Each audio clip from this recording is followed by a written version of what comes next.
సీమ సంగతేంటి, Rayalaseema lift irrigation సంగతేంటి అంటూ కూటమి సర్కార్ను ప్రశ్నించారు వైసీపీ నేతలు. చంద్రబాబు రాయలసీమకు అన్యాయం చేస్తున్నారన్నారు. లిఫ్ట్ ఇరిగేషన్ ప్రాజెక్టును నిర్లక్ష్యం చేస్తున్నారన్నారు. తెలంగాణ ప్రభుత్వంతో కుమ్మక్కై నీళ్లు రాకుండా చేస్తున్నారని ఆరోపించారు.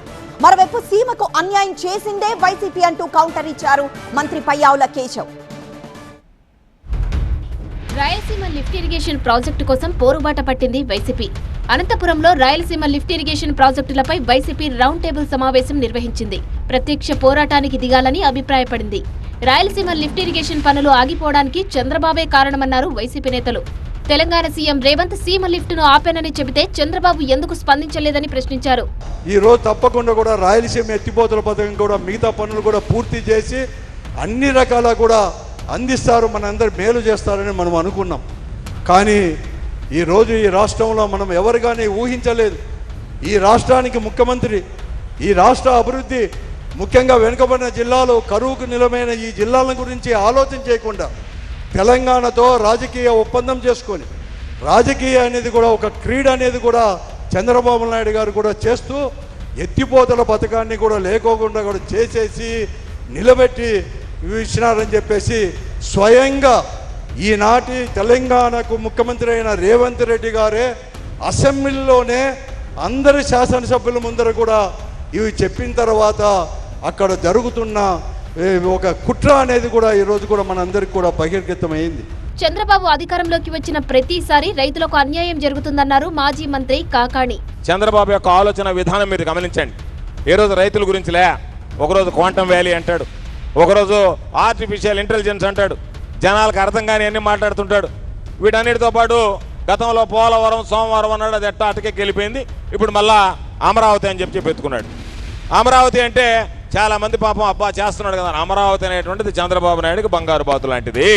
మొన్నటి దాకా రాయలసీమ లిఫ్ట్ ఇరిగేషన్ పనులను మొదలు పెట్టలేదన్న టీడీపీ ఇప్పుడు అనుమతులు వస్తే పూర్తి చేస్తామంటోందన్నారు వైసీపీ నేతలు. అక్కడ ప్రాజెక్ట్ ఎక్కడుందని అడుగుతా ఉన్నాడు కేశవ్. సిగ్గు కాదా అని చెప్పి నేను అడుగుతా ఉన్నా.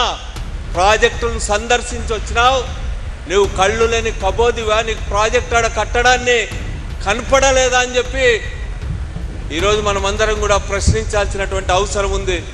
ఎంత ధైర్యం ఉంటే ఆ విధంగా మాట్లాడతారు?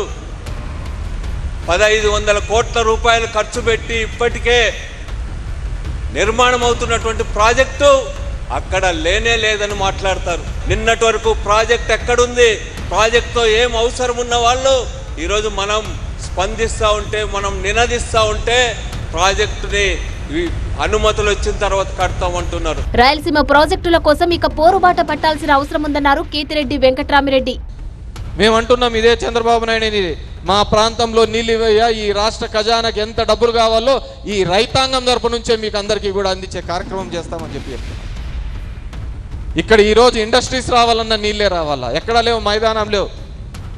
ఇంత పెద్ద వైశాల్యం ఉండేది ఎక్కడుందంటే అనంతపురం జిల్లాలోనే ఉంది. మీరు చేస్తున్నది అన్నిటికీ నేనే నేనే నేనే నేనే అనుకుంటా పోతున్నారు. ప్రతిదీనికి నేనే అనుకున్న వాళ్ళు ఈ ప్రాంతాన్ని సస్యశ్యామలం చేసినది కూడా మీరే కండి. ఈ ప్రాంతంలో ఆ రాయలసీమ లిఫ్ట్ ఇరిగేషన్ ప్రాజెక్టు ముందుకు తీసుకొని పోయి 5 ఏళ్ల పాలనలో వైసీపీ రాయలసీమకు ఏం చేసిందని ప్రశ్నించారు మంత్రి పయ్యావుల కేశవ్.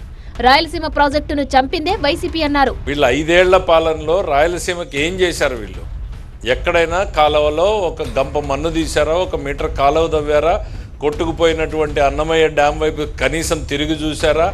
ఈరోజు రాయలసీమకి ఏదో అన్యాయం జరిగిపోయింది, రాయలసీమ లిఫ్ట్ ఆపేశారని చెప్పి అదే పాత సామెత గుర్తుకొస్తుంది, మొగుడిని కొట్టి ఏదో ఎక్కారు అన్నట్టు, మొగసాలకు ఎక్కినట్టు అని. ఆ రాయలసీమ ప్రాజెక్ట్ని చంపింది మీరు. 2021లోనే స్టే వస్తే ఆగిపోయిన ప్రాజెక్ట్ని మళ్ళీ మేము ఎట్లా ఆపుతాం నాకు అర్థం కాదు. రాయలసీమకు నీళ్లు తెచ్చిందే టీడీపీ అన్నారు పయ్యావుల కేశవ్. తెలంగాణ సభలో రేవంత్ రెడ్డి చెప్పాడు. రేవంత్ రెడ్డి చెప్తే తర్వాత మీ పార్టీనో లేక మీ అలయన్స్ పార్టీనో ఉన్నటువంటి టీఆర్ఎస్, ఇప్పుడు కొత్త బీఆర్ఎస్లో ఉన్నటువంటి హరీష్ రావు అదే సభలో చెప్పాడు కదా, ఆపింది మేము అని. అంటే మీరిద్దరు కూడబలుక్కుని ఆపినటువంటిది విషయం బయటకు వచ్చింది అనేది ఏమన్నా కంగారు పడి బట్టగాల్చి ముఖానేసేటువంటి ప్రయత్నం చేస్తున్నారా? నిజమైన రాయలసీమ పట్ల ప్రేమ చూపించినటువంటి వ్యక్తి గాలేరు నగరి, తెలుగంగ, హంద్రీనీవా, ఈ 3 ప్రాజెక్టులు తెలుగుదేశం ప్రభుత్వంలో ఆ రోజు నందమూరి తారక రామారావు గారి బ్రెయిన్ చైల్డ్లో పుట్టినటువంటి ప్రాజెక్టులు. 70 సంవత్సరాలు కాంగ్రెస్ పార్టీ వారసులని చెప్పుకున్న మీరు రాయలసీమకి ఏం చేశారు ఆ రోజు? రాయలసీమను రాజకీయాలకు వాడుకోవడం తప్ప ఈ ప్రాంతానికి వైసీపీ చేసిందేమీ లేదన్నారు టీడీపీ నేతలు.